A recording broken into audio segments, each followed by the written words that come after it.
بسم اللہ الرحمن الرحیم. ناظرین السلام علیکم. میں ہوں عمر برلاس اور آپ دیکھ رہے ہیں عمر برلاس اپڈیٹس. ناظرین، ہم نے منتخب احادیث کے واقعات کا ایک سلسلہ شروع کیا ہے. یوں تو آپ نے مختلف مذہبی رہنماؤں سے یہ واقعات سن رکھے ہوں گے، لیکن یہاں پہ ہم نے احادیث کے واقعات کو ریفرنس کے ساتھ من پیش کیا ہے. اس میں اپنی طرف سے کچھ بھی اضافہ یا کاٹ چھانٹ نہیں کی ہے. ہر واقعہ میں ہمارے لیے سیکھنے اور عمل کرنے کے لیے بہت کچھ ہے. امید ہے آپ کو یہ ہمارا نیا سلسلہ پسند آئے گا. ناظرین، آج کا حدیث کا خوبصورت واقعہ کچھ اس طرح ہے. محمد بن ابی عدی نے بیان کیا، ان سے شعبہ نے، ان سے قتادہ نے، ان سے ابو صدیق ناجی بکر بن قیس نے، اور ان سے ابو سعید خدری رضی اللہ عنہ نے کہ نبی کریم صلی اللہ علیہ وسلم نے فرمایا، بنی اسرائیل میں ایک شخص تھا نام نامعلوم، جس نے 99 خون ناحق کیے تھے. پھر وہ نادم ہو کر مسئلہ پوچھنے نکلا. وہ ایک درویش کے پاس آیا اور اس سے پوچھا، کیا اس گناہ سے توبہ قبول ہونے کی کوئی صورت ہے؟ درویش نے جواب دیا کہ نہیں. یہ سن کر اس نے اس درویش کو بھی قتل کر دیا اور 100 خون پورے کر دیے. پھر وہ دوسروں سے پوچھنے لگا. آخر اس کو ایک درویش نے بتایا کہ فلاں بستی میں چلا جا. وہ آدھے راستے بھی نہیں پہنچا تھا کہ اس کی موت واقع ہو گئی.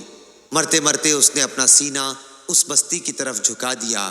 آخر رحمت کے فرشتوں اور عذاب کے فرشتوں میں باہم جھگڑا ہوا کہ کون اسے لے جائے. لیکن اللہ تعالیٰ نے اس نصرہ نامی بستی کو، جہاں وہ توبہ کے لیے جا رہا تھا، حکم دیا کہ اس کی نعش سے قریب ہو جائے، اور دوسری بستی کو، جہاں سے وہ نکلا تھا، حکم دیا کہ اس کی نعش سے دور ہو جا. پھر اللہ تعالیٰ نے فرشتوں سے فرمایا کہ اب دونوں کا فاصلہ دیکھو، اور جب ناپا تو اس بستی کو، جہاں وہ توبہ کے لیے جا رہا تھا، ایک بالش نعش سے نزدیک پایا، اس لیے وہ بخش دیا گیا. صحیح بخاری حدیث نمبر 3470. ابو زناد نے بیان کیا، ان سے اعرج نے، ان سے ابو سلمہ نے، اور ان سے ابو ہریرہ رضی اللہ عنہ نے بیان کیا کہ رسول اللہ صلی اللہ علیہ وسلم نے صبح کی نماز پڑھی، پھر لوگوں کی طرف متوجہ ہوئے اور فرمایا، ایک شخص بنی اسرائیل کا اپنی گائے ہاں کے لیے جا رہا تھا کہ وہ اس پر سوار ہو گیا اور پھر اسے مارا. اس گائے نے بقدرت الہی کہا کہ ہم جانور سواری کے لیے نہیں پیدا کیے گئے، ہماری پیدائش تو کھیتی کے لیے ہوتی ہے. لوگوں نے کہا، سبحان اللہ، گائے بات کرتی ہے. پھر حضرت صلی اللہ علیہ وسلم نے فرمایا کہ میں اس بات پر ایمان لاتا ہوں، اور ابو بکر اور عمر بھی، حالانکہ یہ دونوں وہاں موجود بھی نہیں تھے. اسی طرح ایک شخص اپنی بکریاں چرا رہا تھا کہ ایک بھیڑیا آیا اور ریوڑ میں سے ایک بکری اٹھا کر لے جانے لگا. ریوڑ والا دوڑا اور اس نے بکری کو بھیڑیے سے چھڑا لیا. اس پر بھیڑیا بقدرت الہی بولا، آج تو تم نے مجھ سے اسے چھڑا لیا، لیکن درندوں والے دن میں قرب قیامت اسے کون بچائے گا، جس دن میرے سوا اور کوئی اس کا چرواہا نہ ہوگا. لوگوں نے کہا، سبحان اللہ، بھیڑیا باتیں کرتا ہے.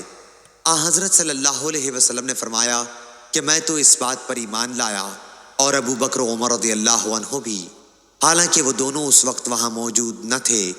امام بخاری رحمہ اللہ نے کہا، اور ہم سے علی بن عبداللہ مدینی نے کہا، ہم سے سفیان بن عیینہ نے بیان کیا، انہوں نے مسعر سے، انہوں نے سعد بن ابراہیم سے، انہوں نے ابو سلمہ سے روایت کیا، اور انہوں نے ابو ہریرہ رضی اللہ عنہ سے، اور انہوں نے رسول اللہ صلی اللہ علیہ وسلم سے یہی حدیث بیان کی. صحیح بخاری حدیث نمبر 3471. عبد الرزاق نے خبر دی، انہیں معمر نے، انہیں حمام نے، اور ان سے ابو ہریرہ رضی اللہ عنہ نے بیان کیا کہ رسول اللہ صلی اللہ علیہ وسلم نے فرمایا، ایک شخص نے دوسرے شخص سے مکان خریدا، اور مکان کے خریدار کو اس مکان میں ایک گھڑا ملا جس میں سونا تھا. جس سے وہ مکان اس نے خریدا تھا، اس سے اس نے کہا، بھائی گھڑا لے جا، کیونکہ میں نے تم سے گھر خریدا ہے، سونا نہیں خریدا تھا. لیکن پہلے مالک نے کہا کہ میں نے گھر کو ان تمام چیزوں سمیت تمہیں بیچ دیا تھا جو اس کے اندر موجود ہوں. یہ دونوں ایک تیسرے شخص کے پاس اپنا مقدمہ لیے گئے. فیصلہ کرنے والے نے ان سے پوچھا، کیا تمہاری کوئی اولاد ہے؟ اس پر ایک نے کہا کہ میرے ایک لڑکا ہے، اور دوسرے نے کہا کہ میری ایک لڑکی ہے. فیصلہ کرنے والے نے ان سے کہا کہ لڑکے کا لڑکی سے نکاح کر دو، اور سونا انہی پر خرچ کر دو، اور خیرات بھی کر دو. صحیح بخاری حدیث نمبر 3472. امام مالک نے بیان کیا، ان سے محمد بن منقدر اور عمر بن عبید اللہ کے مولا ابو نضر نے، ان سے عامر بن سعد بن ابی وقاص نے بیان کیا، اور انہوں نے عامر نے اپنے والد سعد بن ابی وقاص رضی اللہ عنہ کو اسامہ بن زید رضی اللہ عنہ سے یہ پوچھتے سنا تھا کہ طاعون کے بارے میں آپ نے آن حضرت صلی اللہ علیہ وسلم سے کیا سنا ہے؟ انہوں نے کہا کہ آن حضرت صلی اللہ علیہ وسلم نے فرمایا، طاعون ایک عذاب ہے جو پہلے بنی اسرائیل کے ایک گروہ پر بھیجا گیا تھا، یا آپ نے یہ فرمایا کہ ایک گزشتہ امت پر بھیجا گیا تھا، اس لیے جب کسی جگہ کے متعلق تم سنو کہ وہاں طاعون پھیلا ہوا ہے تو وہاں نہ جاؤ، لیکن اگر کسی ایسی جگہ یہ وبا پھیل جائے جہاں تم پہلے سے موجود ہو تو وہاں سے مت نکلو۔ ابو نضر نے کہا، یعنی بھاگنے کے سوا اور کوئی غرض نہ ہو تو مت نکلو۔ صحیح بخاری حدیث نمبر 3473۔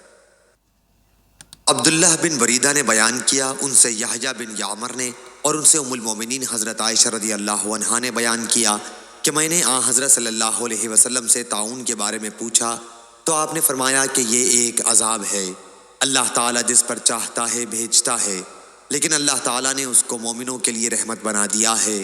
اگر کسی شخص کی بستی میں طاعون پھیل جائے اور وہ صبر کے ساتھ خدا کی رحمت سے امید لگائے ہوئے وہیں ٹھہرا رہے کہ ہوگا وہی جو اللہ تعالیٰ نے قسمت میں لکھا ہے، تو اسے شہید کے برابر ثواب ملے گا۔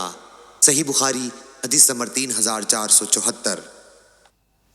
لیث نے بیان کیا، ان سے ابن شہاب نے، ان سے عروہ نے، اور ان سے حضرت عائشہ رضی اللہ عنہا نے کہ مخزومیہ خاتون فاطمہ بنت اسود جس نے غزوہ فتح کے موقع پر چوری کر لی تھی، اس کے معاملے نے قریش کو فکر میں ڈال دیا۔ انہوں نے آپس میں مشورہ کیا کہ اس معاملے پر آن حضرت صلی اللہ علیہ وسلم سے گفتگو کون کرے۔ آخر یہ طے پایا کہ اسامہ بن زید رضی اللہ عنہ آپ کو بہت عزیز ہیں، ان کے سوا اور کوئی اس کی ہمت نہیں کر سکتا۔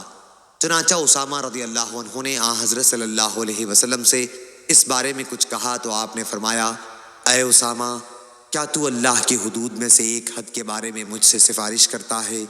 پھر آپ کھڑے ہوئے اور خطبہ دیا جس میں آپ نے فرمایا، پچھلی بہت سی امتیں اس لیے ہلاک ہو گئیں کہ جب ان کا کوئی شریف آدمی چوری کرتا تو اسے چھوڑ دیتے، اور اگر کوئی کمزور چوری کرتا تو اس پر حد قائم کرتے، اور اللہ کی قسم اگر فاطمہ بنت محمد صلی اللہ علیہ وسلم بھی چوری کرے تو میں اس کا بھی ہاتھ کاٹ ڈالوں۔ صحیح بخاری حدیث نمبر 3475۔ ناظرین، یہ تھا آج کا حدیث کا واقعہ۔ امید کرتا ہوں آپ کو اچھا لگا ہوگا۔ آپ سے مزید درخواست ہے کہ اس طرح کے سبق آموز واقعات اپنے گھر والوں کو اور دوست احباب کو سناتے رہا کریں تاکہ ہم سب اپنے دین سے جڑے رہیں اور سیکھتے رہیں۔ عمر برلاس کو اجازت دیجیے۔ السلام علیکم۔